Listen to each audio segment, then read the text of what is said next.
నేను ఈరోజు బండి సంజయ్ గారిని సూటిగా అడుగుతా ఉన్నా. మీరు సొంత బలం మీద గెలిస్తే ఎస్ బీజేపీ గెలిచిందని మేము కూడా శుభాకాంక్షలు చెప్తాం. మీరు టీఆర్ఎస్ పార్టీ కలిసి టీఆర్ఎస్ పార్టీ అభ్యర్థిని పెట్టకుండా గెలిచి ఇలా మేము గెలిచినాము ఇది రంజాన్ గిఫ్ట్ అంటే ఇలా కాంగ్రెస్ పార్టీకి ఇండిపెండెంట్కు దాని తర్వాత బీఎస్పీ క్యాండిడేట్కి వచ్చిన ఓట్లంతా పాకిస్తాన్ వల్ల ఇది దురదృష్టకరం. ఇటువంటి ఒక కేంద్ర మంత్రి స్థాయిలో ఉన్నటువంటి ఆయన మాట్లాడితే ఇది రాజకీయాల ఒక కేంద్ర మంత్రిగా ఎదిగినటువంటి మాట్లాడేటువంటి మాటలు కాదు.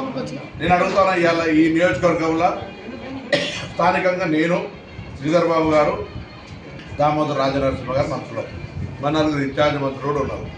సేమ్ మాజీ ముఖ్యమంత్రి కేసీఆర్ గారు, హరీష్ రావు గారు, కేటీఆర్ గారు, మిగతా చాలామంది పెద్దలు కూడా టీఆర్ఎస్ పార్టీ నాయకులు ఉన్నారు ఇక్కడ. వాళ్ళు ఎందుకు అభ్యర్థిని పెట్టాలి? మీకు సహకరించే ఉద్దేశం కాకపోతే అది మీరు జవాబు చెప్పాలి. టీఆర్ఎస్ చెప్పాలి, బీజేపీ సొంత పని మీద గెలవలేదని మేము 100% చెప్తున్నాం ఇవాళ.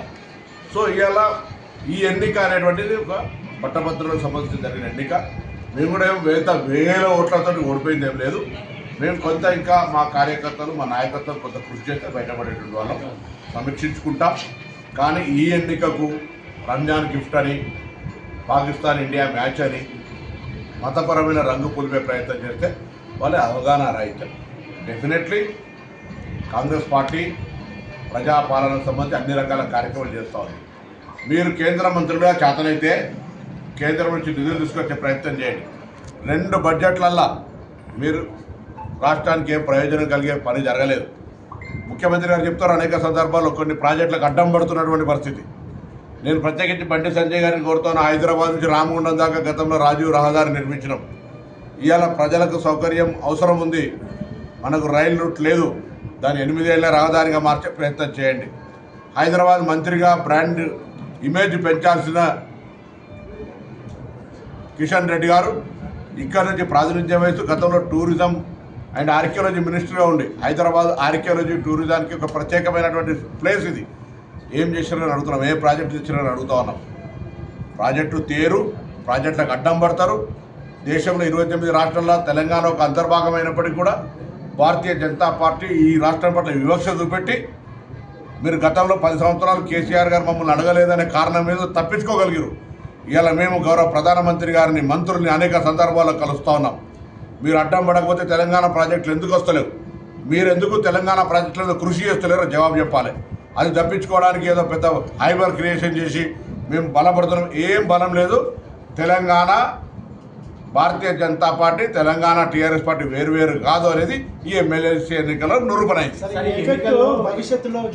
ఉండదు. ఇది ఒక ఎన్నిక. ఓ ఎన్నికకు సంబంధించిన జరిగిన పరిణామంలో మేమేం తక్కువేం లేవు. ఎక్కడ మేము పూర్తిగా ఏదో ఒక లెక్క పెట్టలేనంత విధంగా ఉండేంత దూరమేం లేము. కాబట్టి అది పెద్ద దాన్ని ఎక్కేసుకొని వాళ్ళు ఏదో గొప్ప చెప్పారు, ఓటు చెల్లని ఓట్లతో అంతా కూడా మెజార్టీ రాలే వీళ్ళకు. దాని పెద్ద ఏం చెప్తున్నారు వీళ్ళ. ఇది 42 నియోజకవర్గాలకు సంబంధించినటువంటి ఒక గ్రాడ్యుయేట్ ఓటరు. ఇదే మొత్తం కొలమానం కాదు. క్షేత్రస్థాయిలో ప్రజలు ఒక్కొక్క నియోజకవర్గంలో 2 ఓట్లు కూడా 2000 ఓట్లు కూడా లేవు గ్రాడ్యుయేట్. ఓ నియోజకవర్గంలో కరీంనగర్ లాంటి దగ్గర 30,000 ఉండొచ్చు.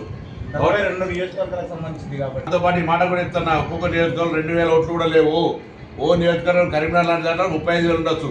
50% కరీంనగర్ ఉమ్మడి జిల్లాకు సంబంధించే. నేను మళ్ళీ ఏమంటున్నా కూడా అంటున్నా, ఎన్నైనా మేమేం పెద్ద దూరంగా కిలోమీటర్ల గ్యాప్ తోటి ఓడిపోలే. మేము కూడా దగ్గర దాకా ఉంటుంది. ఆ చెల్ల రోడ్లంతా మెజార్టీ కూడా రాలే కదా వాళ్ళకు అంటున్నా. కాబట్టి మేము వీళ్ళు డెఫినెట్లీ ఈ ఎన్నికను సమీక్షించుకుంటాం. ఈ ఎన్నికకు గెలవడానికి బీజేపీ టీఆర్ఎస్ కలిసి పనిచేసినాయి. అదే స్ఫూర్తి మీకు అట్లే ఉంటే ఈ రాష్ట్ర ప్రయోజనాల కోసం కూడా, రాష్ట్ర అభివృద్ధి కోసం కూడా కష్టపడండి. ఇలా మీరిద్దరు కలిసి బీసీ రిజర్వేషన్లు వ్యతిరేకించే విధంగా కుట్ర చేస్తూ ఉన్నారు. కులగణను బ్లేమ్ చేసే ప్రయత్నం చేస్తూ ఉన్నారు. 42% రిజర్వేషన్ స్థానిక సంస్థల్లో, అదేవిధంగా విద్యా ఉపాధి అవకాశాలు తెచ్చే సంబంధించిన అంశాన్ని మీరు గెలిచామని చెప్తున్నారు కదా. రేపు పొద్దున తెచ్చే బాధ్యత కూడా మీదైన మాట మనం చేస్తాం.